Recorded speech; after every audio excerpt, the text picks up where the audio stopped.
Disclaimer, this podcast is for educational and informational purposes only and is not medical advice. It does not replace care from a qualified clinician.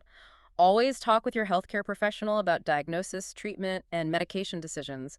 If you think you may have a medical emergency, call your local emergency number immediately. Thanks for getting that out of the way. Yeah, always important. All right, so I want you to picture a moment. It usually starts in a completely boring, mundane situation that suddenly stops being boring. Right. You're bringing a coffee cup up to your mouth and it wobbles just a little. Or you're trying to write your signature on a receipt and it looks like you were signing it on a boat. Yeah, I've heard that one a lot. Or maybe you're holding your phone to take a picture and it just won't stay steady. There are no sirens, no dramatic flashing lights, but your brain still goes, wait, what is this? Why is my hand doing that? It's terrifying in that quiet way. Exactly. And then, it happens again. Welcome to this deep dive. Today we are exploring essential tremor, or ET. It is the most common movement disorder out there, yet it remains wildly misunderstood. Wildly. Our mission today is to cut through the confusion, look at the science, the psychology, and the absolute latest breakthroughs that are changing how we understand this condition. And to figure this out, we aren't just looking at one doctor's opinion. We're pulling from a massive stack of data today. A really massive stack. Right. We have clinical guidelines from the Mayo Clinic and Mass General Brigham. We're looking at device overviews from Cala Health and the latest 2025 breakthrough updates from Neurology Associates. Which are incredible, by the way. Oh, totally. Yeah. We also have foundational facts from the International Essential Tremor Foundation, the IETF deep dive articles from Wikipedia, research published in the Annals of Clinical and Translational Neurology, and documents from the Essential Tremor Project. Don't forget the consensus statement. Yes. The absolutely pivotal 2018 consensus statement from the International Parkinson and Movement Disorder Society. What's fascinating here is the sheer scale of this condition. According to the facts laid out by the International Essential Tremor Foundation, an estimated 10 million Americans have essential tremor. 10 million? 10 million. Just to put that into perspective for you, that is 8 times as many people as those who have Parkinson's disease. 8 times. Wow. Yet despite being so common, it lives in the shadows of public awareness. Children, middle-aged adults, the elderly, they can all develop ET. It's everywhere, but it's often invisible until you experience that exact coffee cup moment you just described. Okay, let's unpack this because what is it? This moment isn't just a physical thing. No, not at all. It is a psychological spiral, and it's a completely private spiral that nobody really talks about. When you first notice that tremor, it's a door opening into the unknown. People start secretly self-testing. Right, the hidden tests. Yeah. You repeat the movement. You switch hands to see if the left does it too. You grip the steering wheel harder. You hold your breath, trying to just, will the shaking to turn off. And the rationalization starts. Exactly. You tell yourself, oh, I just had way too much espresso, or I'm just stressed about that big meeting. That bargaining phase is entirely natural. But it leads to a significant clinical problem, which is highlighted perfectly in the materials from the Essential Tremor Project. And it's this: human memory is a terrible measurement tool. Oh, interesting. Yeah, because tremors are incredibly sensitive to your body's physiological load. They fluctuate based on your stress levels, how much sleep you got last night, your caffeine intake, even the ambient temperature in the room. So they're constantly changing. Exactly. Because of that wild variability, by the time a patient actually gets to a clinic to see a doctor, they don't have objective data. They just have a story. They say, well, it's worse when I'm nervous, or some days it's totally fine. Right. And unfortunately, a tremor might not even show up at full strength in a calm, quiet, air-conditioned exam room. Which blew my mind because it leads right into a shocking statistic. According to research published in the Canadian Journal of Neuroscience, which is cited by the IETF, general neurologists treating tremor have a diagnostic error rate of 25 to 35%. That's a massive blind spot. Think about that. Over a quarter of patients are getting the wrong answer from specialists who look at the brain for a living. And the most common fear for anyone experiencing a tremor, and the most common misdiagnosis, is Parkinson's disease. That is a critical distinction to make. The guidelines from Mass General Brigham break down the clinical difference beautifully. Parkinson's typically presents as a resting tremor. Meaning when you're not doing anything. Right. That uncontrollable shaking happens when your muscles are completely relaxed, like when your hands are just resting heavily in your lap. Essential tremor, on the other hand, is generally an action or postural tremor. So it's the opposite. Exactly. The shaking intensifies when you're intentionally trying to use those muscles. Reaching for a glass, holding a posture against gravity, writing, feeding yourself. Now, real life can be messy, and sometimes those symptoms overlap, but those distinct patterns are the vital starting point for neurologists. And while there isn't one simple blood test that just says, yes, you have ET, I found it super interesting that doctors do have tools to help clear the fog.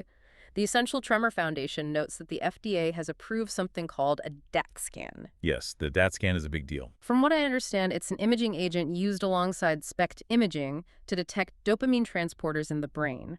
It doesn't specifically light up and say essential tremor, but it helps doctors differentiate between ET and Parkinsonian syndrome. That's exactly right. It's like checking the electrical wiring of the brain to rule out a major power grid failure, which can be a huge relief for patients caught in that terrifying diagnostic limbo. If we connect this to the bigger picture, the reason diagnosis has been so tricky is that for decades, the medical community fundamentally misunderstood what essential tremor actually is. Which is wild to think about. It really is.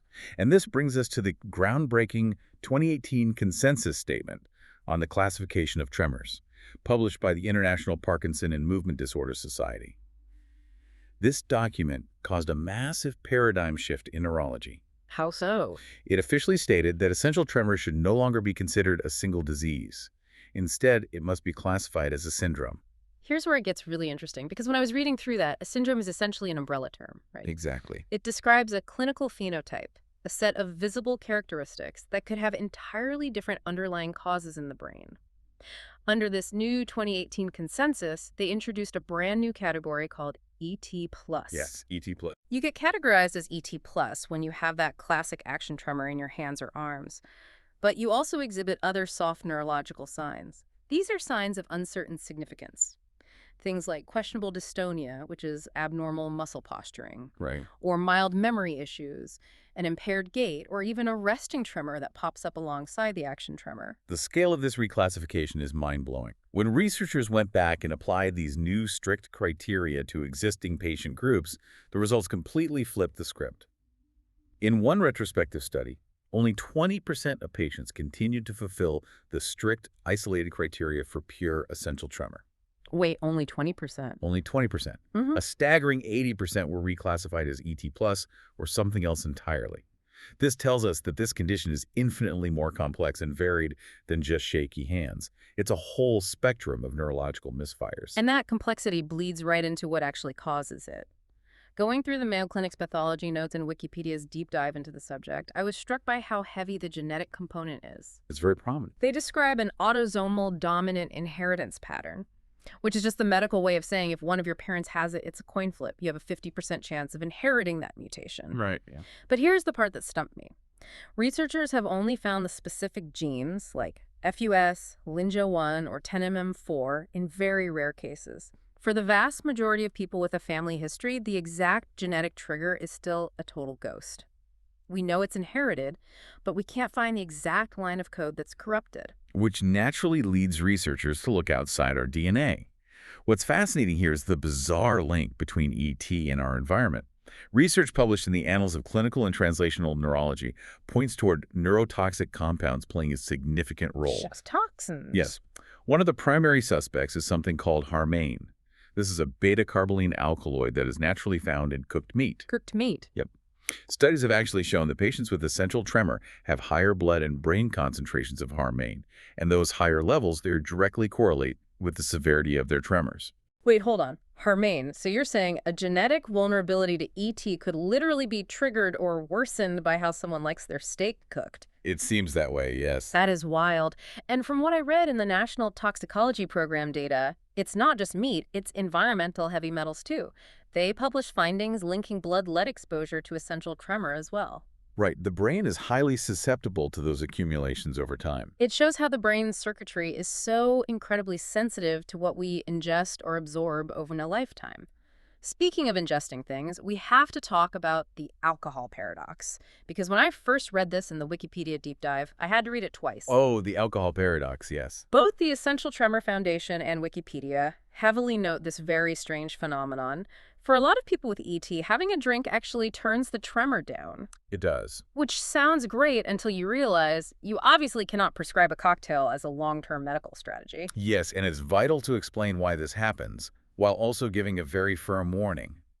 Alcohol interacts with GABA receptors in your brain. GABA, right. Yeah, GABA is an inhibitory neurotransmitter. It essentially acts as the brakes for your nervous system, turning down the volume on neural activity. By agonizing those receptors, alcohol temporarily calms the misfiring signals that cause the tremor. So it puts the brakes on the shaking. Exactly. Yeah. However, and this is crucial for you to know, the effect only lasts a few hours. When it wears off, patients almost always experience a severe rebound tremor, where the shaking comes back much worse than before. Which is awful. Because of this, and the obvious severe risks of dependency, using alcohol to self-medicate is absolutely not a recommended treatment by any healthcare provider. But that paradox did lead to an incredible scientific discovery. Researchers wanted to know exactly why the alcohol is working without the negative side effects. So they started investigating longer-chain alcohols and discovered a compound called 1-octanol. When 1-octanol is processed by the body, it metabolizes into something called caprylic acid. And it turns out caprylic acid actually reduces both the central and peripheral components of the tremor, but it bypasses the intoxication, the liver damage, and the severe rebound of regular ethanol. It's brilliant. That's a perfect example of a weird, real-world clue leading to legitimate, targeted pharmacological research. And there is another anomaly that highlights exactly how strange these clues can be. Cohort studies in Spain, also detailed in the Annals of Clinical and Translational Neurology, found that smoking appeared to have a protective effect against incident essential tremor. Smoking. I know, it sounds crazy. This is somewhat similar to observations made in Parkinson's disease, where nicotine and other tobacco constituents have shown neuroprotective effects on dopaminergic neurons in laboratory settings. Wow. Now, to be crystal clear, no doctor on earth is recommending that you take up smoking to protect your brain. The cardiovascular and oncological health risks vastly outweigh any neurological benefit. Obviously, please do not start smoking. Right. But for researchers, it is a fascinating breadcrumb. It helps them reverse engineer the brain's circuitry to figure out exactly what receptors and pathways need to be targeted by safe, modern drugs. So what does this all mean for managing the condition today? If you or someone you love has that wobbly coffee cup moment, what are the actual options? There are a few paths. According to the Essential Tremor Foundation, the standard first-line pharmacological treatments are propranolol, a beta blocker, and primidone, an anti-seizure medication. Standard starting points, yeah. If those don't work, doctors look at second-line options like gabapentin and topiramate. And for people whose tremor affects their head or their voice, Botox injections directly into the muscles can actually provide a lot of localized relief. But those feel a bit like treating the symptom rather than the source. You're right, and that's why the landscape of medication is shifting so rapidly right now. If we look at updates from Neurology Associates regarding breakthroughs for 2025, there is a lot of hope on the horizon. There are investigational drugs actively targeting the cerebellum-thalamocortical circuit. The cerebellum-thalamocortical circuit. Think of that like the brain's main highway for motor control, right? Exactly. It's the specific brain network involved in generating the tremor. One of the most promising new drugs targeting this highway is ulixacaltamide. Which was formerly known as PRAX-944, right? Yes, PRX-944. It is a T-type calcium channel blocker. If the circuit is the highway, this drug essentially acts as a highly specific speed bump, stopping the abnormal burst firing that causes the tremor without shutting down the rest of the nervous system. That's incredible. It recently received breakthrough therapy designation, and the company just submitted a new drug application to the FDA. We are finally moving from repurposing old blood pressure pills to designing drugs specifically for the tremor networks. And for patients who have severe tremors that just don't respond to medication, the surgical and non-invasive procedures are truly sci-fi level stuff. They really are. Mass General Brigham notes that deep brain stimulation, or DBS, remains a gold standard. By implanting a small electrode deep in the brain, like a pacemaker for your nervous system, it can help eliminate symptoms in 80 to 90% of people. And the latest DBS systems are adaptive. They actually read your brain activity in real time and adjust the electrical stimulation second by second. Which is amazing, but even more remarkable is the rise of focused ultrasound. Research published by UNC Chapel Hill shows that MRI-guided high-intensity focused ultrasound is an absolute game changer. Oh, I was reading about this. It's a non-invasive procedure. Yeah. There are no incisions, no drill holes, no implants. They use intersecting sound waves guided by a live MRI to create a microscopic focal point of heat. So it just burns it away. Literally, it thermally ablates or burns away the exact microscopic cluster of tissue in the thalamus causing the tremor without touching the surrounding brain tissue. Patients literally walk into the clinic shaking and walk out a few hours later with steady hands. That is just unbelievable. The UNC study highlighted that patients were able to return to fine motor activities like playing the guitar or golfing within a matter of days. The psychological relief of that is immeasurable. That is just incredible. Sound waves replacing scalpels. But obviously, not everyone needs or wants brain surgery or ultrasound ablation, which brings us to the assistive tech. Right, the daily tools. Kayla Health and the IETF highlight some incredibly practical innovations that just make daily life easier.